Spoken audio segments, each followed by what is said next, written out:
हाँ नोट कीजिए, लिखिए प्रॉपर्टीज ऑफ स्टैंडिंग वेव। अब उसके प्रॉपर्टीज पे आ रहे हैं।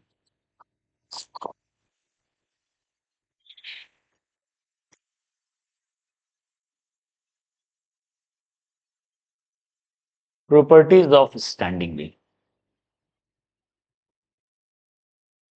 इससे आपको फिर सारा कॉन्सेप्ट क्लियर होगा। ये स्टैंडिंग वेव है क्या, रुका हुआ वेव कैसे है, जब उसका डायग्राम बनाएंगे तो आपको पूरा समझ में आ जाएगा।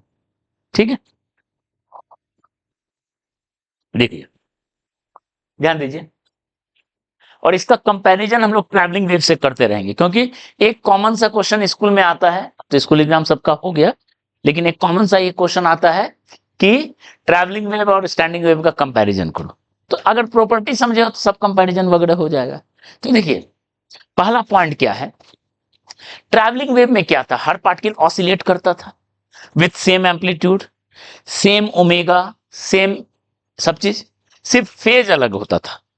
कोई एक्सट्रीम पे होता था, कोई मीन पे होता था, कोई नेगेटिव पे होता था। ठीक है, ट्रैवलिंग वेव में मतलब ट्रैवलिंग वेव में हर पार्टिकल सेम एम्पलीट्यूड से ऑसिलेट करता था, ये हम लिखवाए हुए, सिर्फ फेज अलग अलग होता था। ओके, स्टैंडिंग वेव में क्या है, पार्टिकल ऑसिलेट हो रहा है लेकिन डिफरेंट एम्पलीट्यूड से, और वो एम्पलीट्यूड डिपेंड करता है कहां पे पार्टिकल्स। ठीक है, तो पहला पार्ट उसको मैथमेटिकली हम लोग देखेंगे भी कि particles oscillate with different amplitude.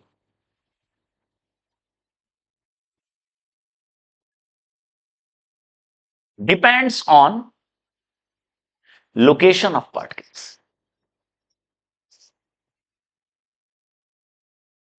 कहां पे है, ठीक है,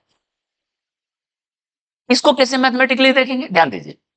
हमारे पास मैथमेटिकल इक्वेशन ये 2a cos kx plus del sine omega t plus del dash, यही है। ठीक, तो देखो अगर आप एसएचएम का कंपेयर करो, equation of SHM along x axis क्या होता था, along SHM along y axis, क्योंकि यहां ऑसिलेशन हो रहा है वाई एक्सिस के अलोंग, तो क्या लिखते थे, y equal to a sine, इसको डेल डैश कर देते, किसी को डेल डैश लिख सकते हो, कांस्टेंट से मतलब नहीं है। ठीक है, यहां ध्यान दो, A sine omega t plus five आता था क्या, या डेल आता था, ऐसा होता था। ठीक है, तो देखो sine omega t plus del, sine omega t plus del यहां है, ये जो एम्पलीट्यूड वहां सीधा सीधा ए था, एक नंबर था, यहां पे उसकी जगह क्या है, ये पूरा कहानी है। ठीक है, मतलब इसमें एक्स का भी रोल है, इसमें एक्स का भी रोल है, अलग अलग एक्स के लिए अलग अलग वैल्यू आएगा कॉस का, तो अलग अलग आएगा तो अलग अलग एम्पलीट्यूड होगा। ठीक है, तो अब यहां से हम जज कर लिए amplitude of particle located at x equal to 2a cos, और एम्पलीट्यूड हमेशा पॉजिटिव होता है इसलिए इसका मॉड कर देते हैं।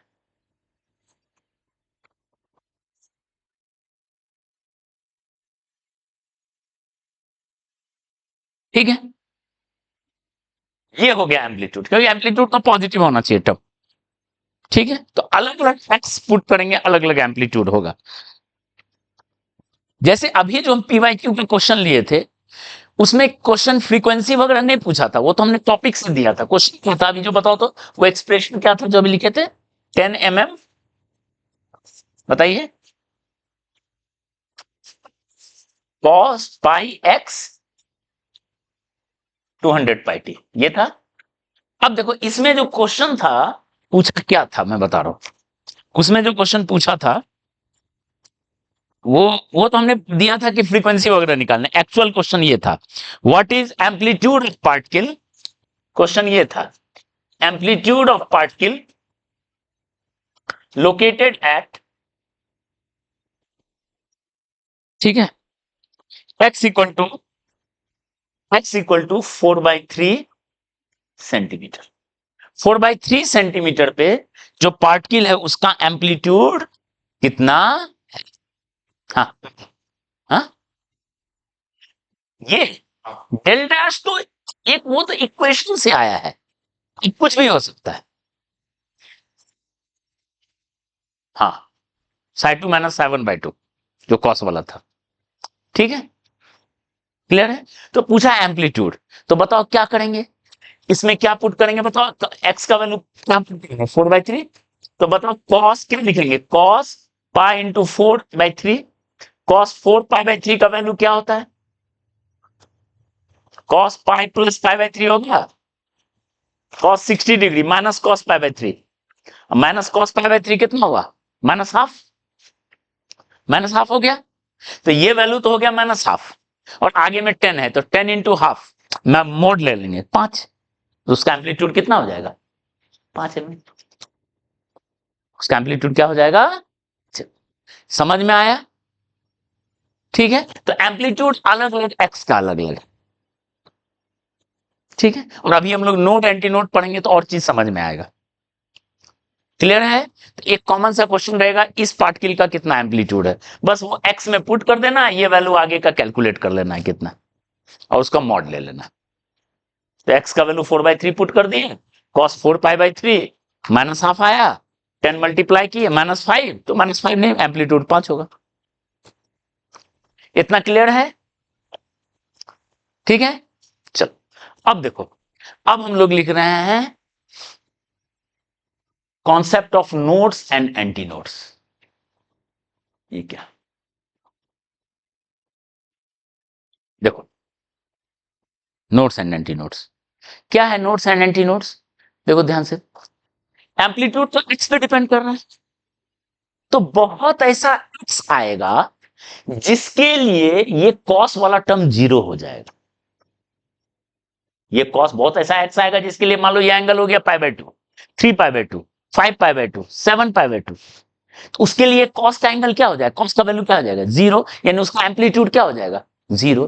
तो मान लो कोई ऐसा पार्टिकल जो ऑसिलेट कर रहा है जिसका एम्पलीट्यूड ही 0 है, इसका मतलब वो ऑसिलेट ही नहीं कर रहा है, एम्पलीट्यूड 0 है मतलब रुका हुआ है, बगैर एम्पलीट्यूड का कैसे ऑसिलेट करेगा। यानी स्टैंडिंग वेव में बहुत ऐसा पार्टिकल होगा जो ऑसिलेट ही नहीं कर रहा होगा, क्योंकि उसका एम्पलीट्यूड ऑफ ऑसिलेशन क्या है, 0। नहीं, हर वक्त वो 0 होगा, यही वाला टर्म 0 हो गया, एक मोमेंट पे 0 नहीं होगा, हर वक्त वो रुका रहेगा, एक मोमेंट पे एंटी नोड होता है, वो अभी आएंगे, ठीक है। तो many particles doesn't oscillate at all, oscillate at all,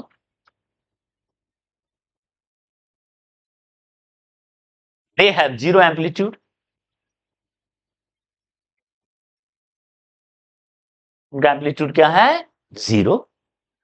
और ऐसा कौन कौन पार्टिकल होगा, ध्यान दो, जिसके लिए cos kx plus del dash का वैल्यू क्या होगा, 0,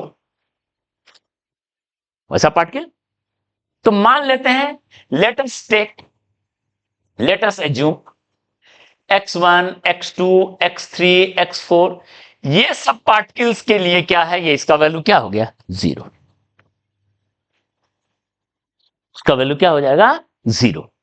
बात समझ में आ रही है, ठीक है। तो अब देखो, वो सब पार्टिकल के लिए 0 हो गया, जैसे अगर हम इस इक्वेशन को गणित करें, बताओ तो देख के आइडिया लगाओ, एक्स का क्या वैल्यू पुट करेंगे कि ये टर्म 0 हो जाए, हाफ, पहले तो हाफ, cos π/2 0, एक्स का वैल्यू 3/2 पुट कीजिए तो भी 0, 5/2 पुट कीजिए, यानी इस इक्वेशन को देख के बोलेंगे x equal to half, 3/2, 5/2, 7/2 are, समझ में आया, जिसके लिए एम्पलीट्यूड क्या हो जाए, 0। तो हम यहां एक जनरल लिख रहे हैं, x1 x2 x3 x4 सबके लिए क्या है, एम्पलीट्यूड 0।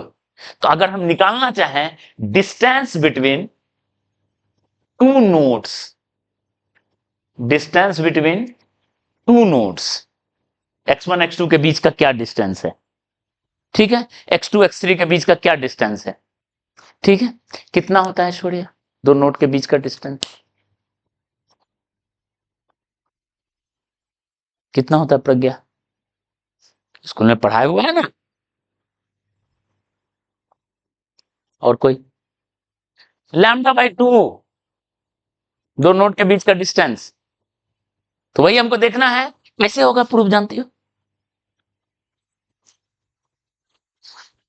अब देखो प्रूफ अभी समझ में आएगा। बुक वगैरह में लिखा रहता है जनरली कि ये होता है, प्रूफ नहीं लिखा रहता, हम प्रूफ बता दे रहे हैं। हाँ, एक्स इक्वल टू 4/3 को एक ऑर्डिनरी पार्टिकल है, नोड नहीं है वो। जीरो से एक्स इक्वल टू, वो स्ट्रिंग जो है जीरो से शुरू हो रहा है मान लो, तो हाफ पे नोड है, 3/2 पे नोड है, 5/2 पे, ये सब पर नोड है। अभी 4/3 एक बीच का पार्टिकल है कोई, ठीक है? तो यहां देखो कैसे देखेंगे दो नोड के बीच का distance, distance between two node lambda by 2, एकदम याद रखना, लैम्डा वेवलेंथ कंपोनेंट वेव का, ठीक है? और यहां आप चेक कर सकते हो, देख लो, इसी में चेक कर लेते हैं। बताओ इसका लैम्डा कितना निकाले थे, इस वेव का लैम्डा कितना निकाले थे? 2 मीटर था लैम्डा, कितना था? 2 मीटर था लैम्डा। तो बताओ ये डिस्टेंस कितना है? 3/2 और हाफ के बीच का डिस्टेंस 1 मीटर। ये डिस्टेंस कितना है? 1 मीटर। 1 मीटर, समझ में आ रहा है? तो लैम्डा बाई 2 हो गया। तो डिस्टेंस बिटवीन टू नोड्स क्या हो गया? Lambda by 2। कैसे? देख लो, प्रूफ देख लो।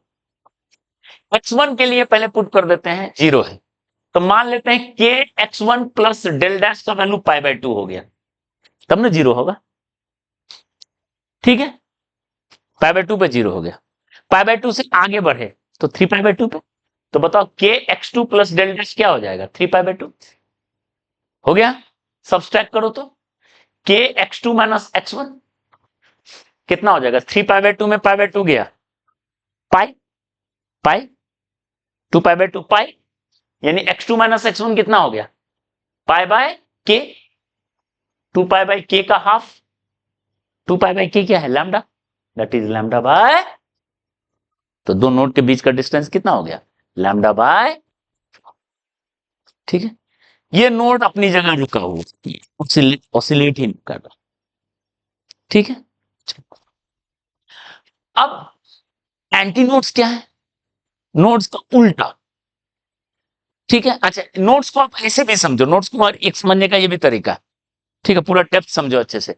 हम लोग सुपर पोजिशन शुरू किए थे, एक वेव आ रहा है ऐसे, एक वेव आ रहा है ऐसे, सुपर जैसे था पहला जो एग्जांपल लिए थे।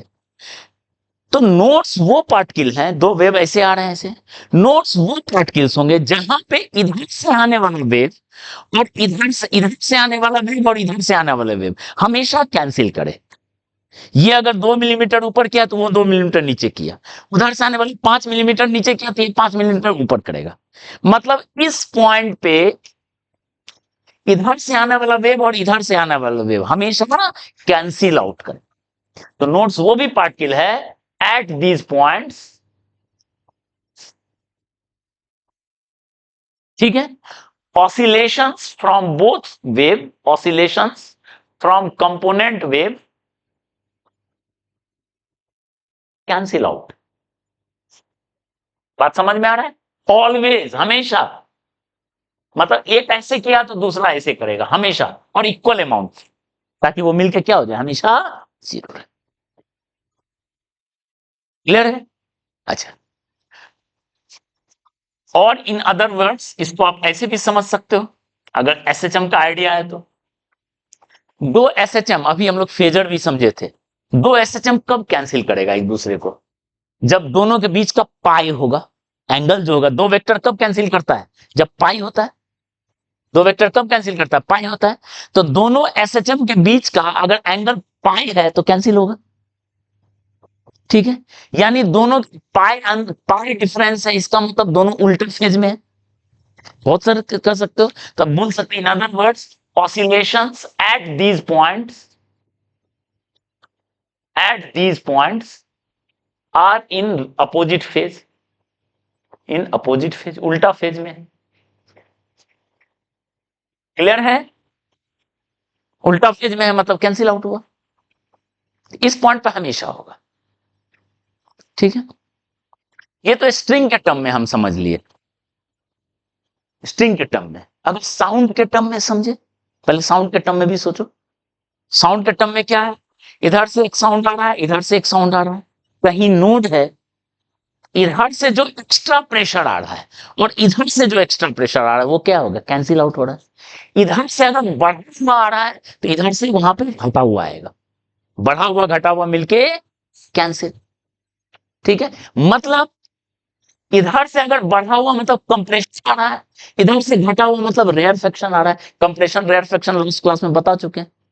कंप्रेशन मतलब जिस रीजन में प्रेशर ज्यादा है और रेयरफेक्शन जिस रीजन में प्रेशर कम है। तो इधर से प्रेशर ज्यादा प्रेशर वाला पल्स आया, इधर से कम प्रेशर वाला कैंसिल आउट हुआ, इधर से कम प्रेशर वाला इधर से ज्यादा प्रेशर वाला कैंसिल आउट हो गया। मतलब इस पॉइंट पे हमेशा कंप्रेशन और रेयरफेक्शन मिलेगा इस पॉइंट पे, तब वो नेट क्या हो जाएगा, कैंसिल आउट हो जाएगा। तो in terms of pressure wave, अब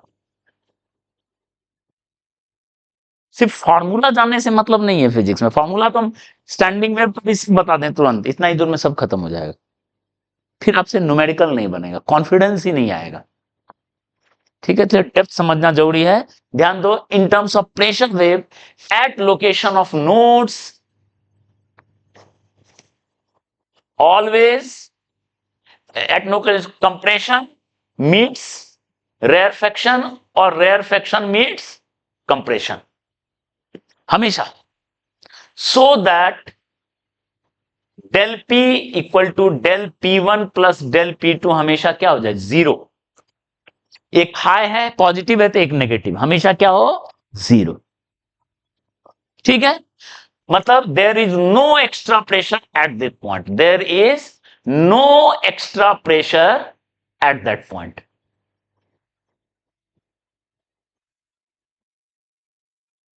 That is, pressure at these points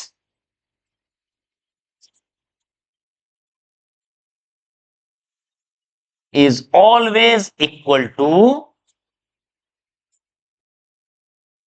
atmospheric pressure।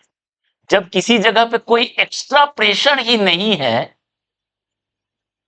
तो वहां पे प्रेशर किसके बराबर होगा, हमेशा एटमॉस्फेरिक प्रेशर। क्लियर है इतना पॉइंट, इतना पॉइंट क्लियर है। ठीक है, तो इसको एक छोटा सा एग्जांपल से सोचो। मान लो कोई स्ट्रिंग में वेव है और ये एंड पे बंधा हुआ है, वो स्ट्रिंग ये एंड पे बंधा हुआ है। ठीक है, इसमें वेव है, इसमें हम स्टैंडिंग वेव देख रहे हैं इस स्ट्रिंग में। ठीक है, और यहां पे स्ट्रिंग फिक्स्ड है, ये एंड फिक्स्ड है। एक बंधे हुए स्ट्रिंग पे हम स्टैंडिंग वेव देख रहे हैं और स्ट्रिंग का एक एंड फिक्स है। तो बताओ, तो फिक्स एंड क्या ये ऑसिलेट करेगा, ये डजंट ऑसिलेट। बाकी हर पार्ट ऑसिलेट कर सकता है, ये तो फिक्स है, doesn't oscillate at all. Yes, इसका मतलब it will always behave like node. तो एक बंधा हुआ स्ट्रिंग में अगर स्टैंडिंग वेव है तो जो एंड बंधा हुआ है, जो फर्स्ट एंड है विथ वॉल, ठीक है, वो that will always act as node, क्योंकि वो ऑसिलेट ही नहीं करेगा। तो यहीं से हम लोग आगे कॉन्सेप्ट सीखेंगे। होपफुली तुम लोग अगर पढ़े हो स्कूल में स्टैंडिंग वेव में, फर्स्ट हार्मोनिक सेकंड हार्मोनिक नाम सुने हो, फर्स्ट ओवरटोन सेकंड ओवरटोन, वो सब सीखेंगे तब। ठीक है, क्लियर है। बंधा हुआ एंड हमेशा क्या होगा, नोड होगा। अगर हम पाइप में ले, और ये पाइप में जिसमें कि साउंड जा रहा है, देखो ये है ओपन एंड, ओपन एंड है तो ओपन एंड एयर से एक्सपोज्ड है, तो यहां पे हमेशा प्रेशर जो है किसके बराबर होगा, atmospheric pressure. Atmospheric pressure always होगा, क्या बताओ। जो चीज ओपन टू एयर है तो वहां तो एटमॉस्फेरिक प्रेशर है, तो जिस पॉइंट पे हमेशा एटमॉस्फेरिक प्रेशर रहता है वो पॉइंट क्या होता है, नोड। तो इसका मतलब open end of pipe will always behave like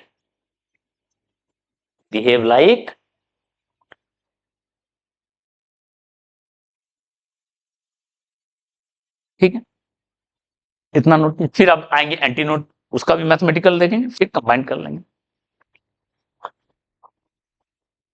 हाँ,